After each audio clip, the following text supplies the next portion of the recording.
Hello everyone. Today I will be doing a paper review on data augmentation approaches that are used in NLP by the below mentioned authors.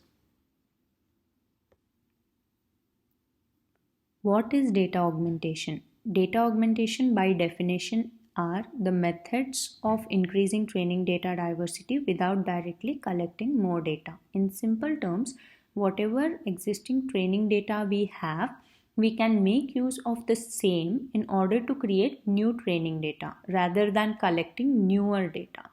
So data augmentation has commonly been used in computer vision where techniques such as cropping, flipping, color jittering, which we will cover in the next slide, they are used as part of increasing the training data.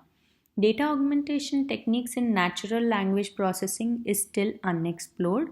The main reason being it does not possess the continuous noise as in image data. So this is the main reason why it is still unexplored. These are few data augmentation techniques which we can use on image dataset, like adding noise. Whatever image dataset we have, we can add noise to that to increase the training dataset. Also, we can do rotation. We can rotate the images. We can increase or decrease the contrast of it. We can play with the saturation to create new training dataset. The color augmentation, we can change the color of it as blue hue or red hue, and we can use that. We can play with the brightness. We can increase or decrease the brightness, which will give us extra training data sets. Also, we can scale the images. We can use flipping, that exactly is like mirroring the data set. Whatever image we have, we can just mirror it and use it as a new training data set. We can crop the images where we can resize the images as per our requirement and use that as a new data set.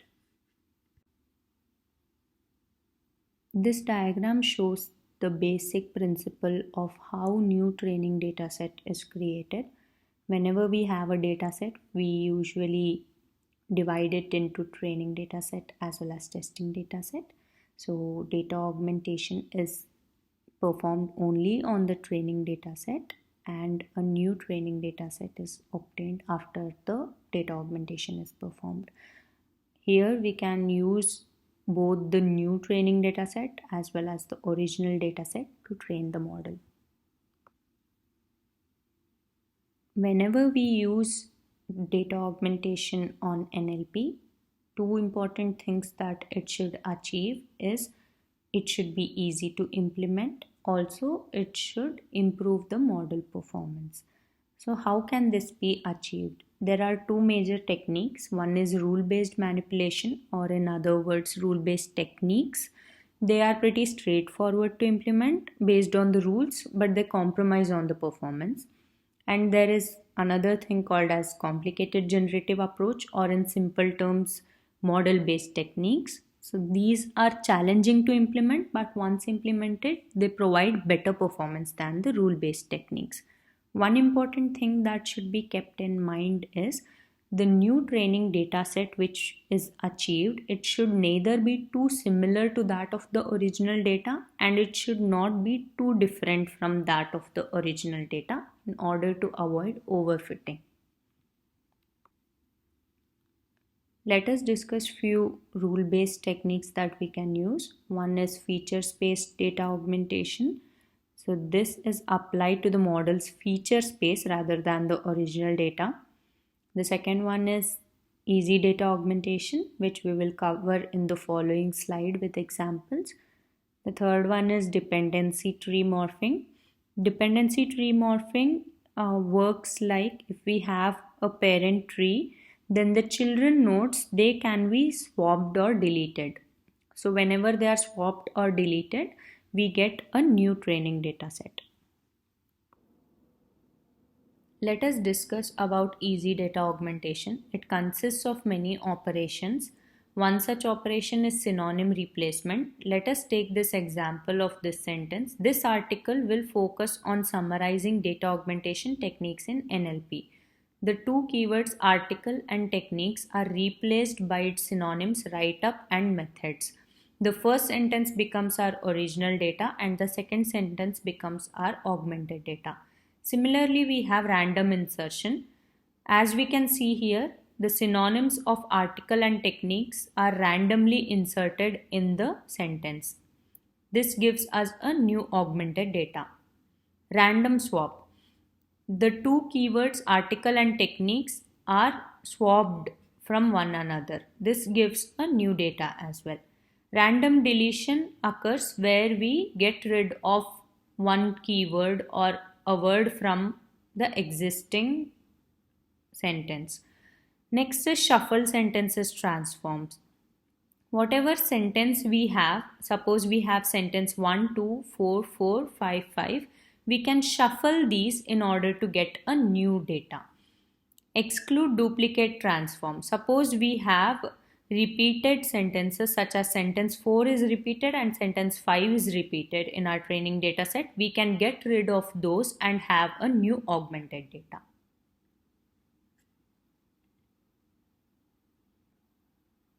After rule-based techniques, let's discuss about model-based techniques. There are two major model-based techniques. One is back translation method, another one is contextual augmentation.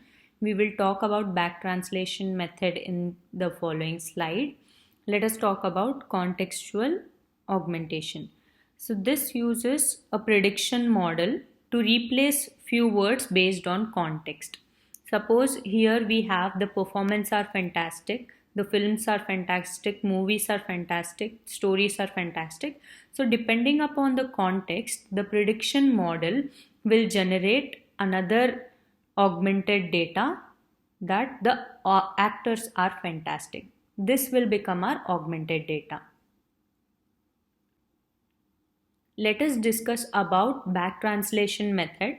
Back translation method takes an input in a specified language, as in this example it is English. It is translated to some other language, as here it is done to French, and then when translated back to English, it will no longer be the same original sentence which we had, which means that this new sentence is our augmented sentence. As given here, I have no time became I do not have time upon back translation method. There are few typical NLP applications where data augmentation methods are applied. Let us see such applications. One is low resource languages. Suppose we have a high resource language which has similar linguistic properties as that of this low resource language. We can use the high resource language to create more data for these low resource languages. The second one is mitigating bias. Suppose there is a sentence with a gender specified. It is mentioned as he is a boy. We can translate it to she is a girl so that it will mitigate the bias and make it gender neutral. Fixing class imbalance is mixture of both oversampling and undersampling the data. In such cases, we can make use of data augmentation. Few shot learning, it involves feeding less amount of data to the model. So rather than loading the training model so heavily in order that it will predict better, so this involves loading less amount of data. Adversarial examples involves changing a well-trained model and getting the new data. Whatever the model we have that is well-trained, if we change that model, we might get new data. Data augmentation works well for common natural language processing tasks such as summarization. We can make use of query-focused multi-document summarization. It aims at generating a summary from set of documents and it will answer a particular query. The second one is question answering, cross-lingual data augmentation. So this will take an input text and it will substitute few parts of that text with translation from some other language. So this type of data augmentation can be used to improve the performance across multiple languages. Sequence tagging tasks.